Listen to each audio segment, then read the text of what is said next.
What if I told you the longest passenger flight ever engineered, a machine designed to fly you halfway around the planet without stopping, will only save you about 3 hours? Not 3 hours per leg, 3 hours total. An entire aircraft was rebuilt, over 100 seats were ripped out, and billions were spent so you could shave a single afternoon off your journey. And here's the part nobody wants to admit on the glossy brochure. You won't gain those 3 hours. You'll lose them and a lot more somewhere over the Indian Ocean. Qantas calls it Project Sunrise, and it's being sold as the holy grail of aviation. A direct flight from Sydney to London, Sydney to New York.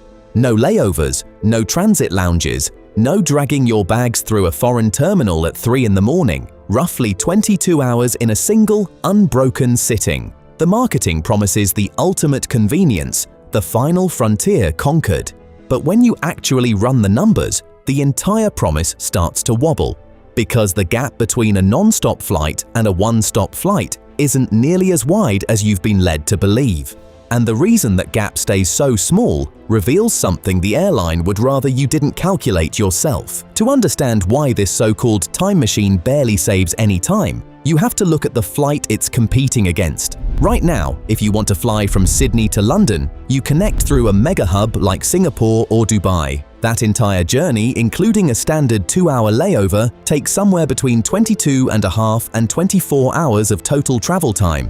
Project Sunrise, flying direct, takes roughly 20 to 22 hours depending on the headwinds it fights along the way. Do the subtraction and the illusion appears. You are saving a maximum of 3 to 4 hours. That's the entire prize, 3 or 4 hours bought at enormous cost. But here's what makes that trade even worse than it looks. During that 2-hour layover you're supposedly avoiding, you get to walk, you get to stretch your legs, breathe air that isn't recycled, use a bathroom that doesn't vibrate, and eat food that wasn't reheated at altitude. Project Sunrise asks you to surrender all of that. Therefore, the question isn't whether you save time, it's whether the time you save is even worth having when you spend the entire journey trapped inside a pressurized tube. And the deeper you go, the stranger this aircraft becomes. Here's where the physics turns genuinely brutal. The single biggest enemy of a 22-hour flight is the aircraft's own weight, and the villain is the fuel itself. To fly that far, you need an enormous amount of fuel, but fuel is heavy, roughly 6.7 pounds per gallon. Therefore, to carry the fuel you need for hour 22, you have to burn extra fuel just to haul the weight of the fuel you loaded at hour 1. It's a vicious loop. Aviation's own version of the rocket equation, where weight demands fuel and fuel adds weight. This penalty is so severe that the plane physically cannot take off carrying a full load of passengers and cargo. It would simply be too heavy to cross 10,000 miles. So Qantas was forced to make a sacrifice, and it's a staggering one. A standard Airbus A350-1000 is designed to carry somewhere between 350 and 410 passengers.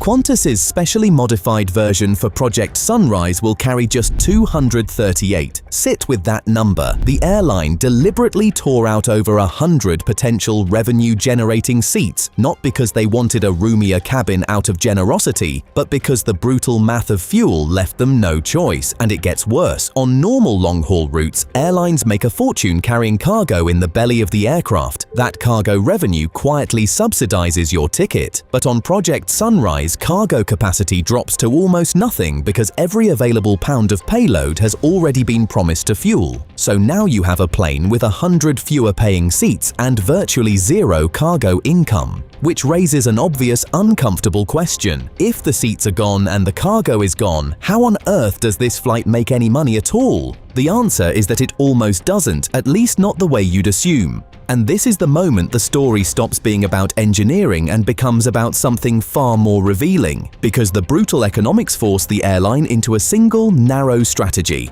If you're burning vastly more fuel per passenger, carrying no cargo, and flying with 100 fewer seats, the math for an ordinary affordable ticket collapses completely. There is no version of this flight where everyone on board paid a normal fare.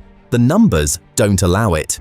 So the entire flight has to be propped up by a small group of people paying a substantial premium just for the privilege of not stopping. Historically, carriers running ultra-long-haul routes, like Singapore Airlines on its marathon Newark to Singapore service, have charged a notable premium over the one-stop alternative.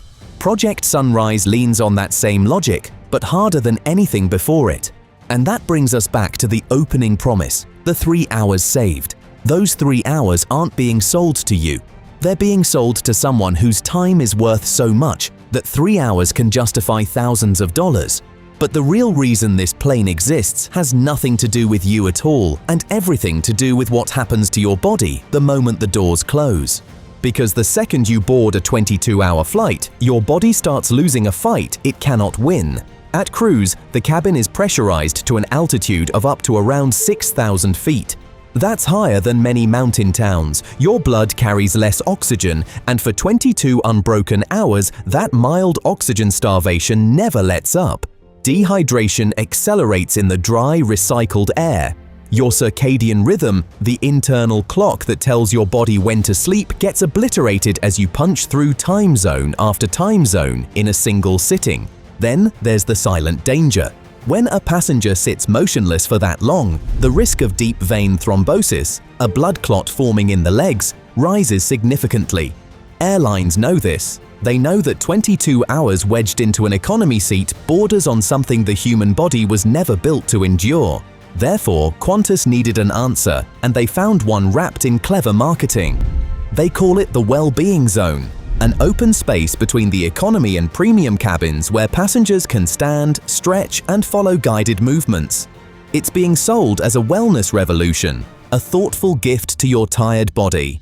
But here's the detail that reframes the whole thing. Remember the weight problem. Remember that the aircraft is strictly limited by how much fuel it must carry. That open well-being zone serves passenger health, genuinely, but it may also exist because the airline simply couldn't put more seats there even if it wanted to.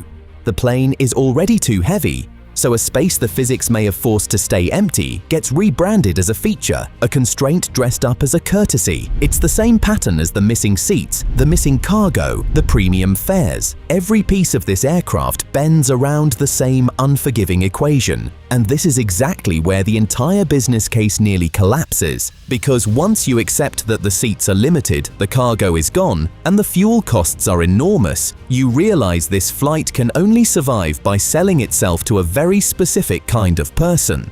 Look at how the cabin is actually divided. Out of 238 seats, only 140 are economy.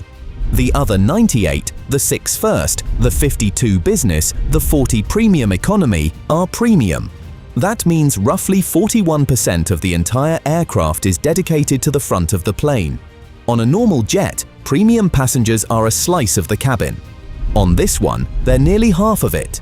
This was never a plane built for the family heading to a holiday or the backpacker chasing a cheap adventure. It's a flying luxury hotel, engineered from the rivets outward for corporate executives, diplomats, and ultra-high net worth travelers whose companies will happily pay a substantial premium to save those few hours.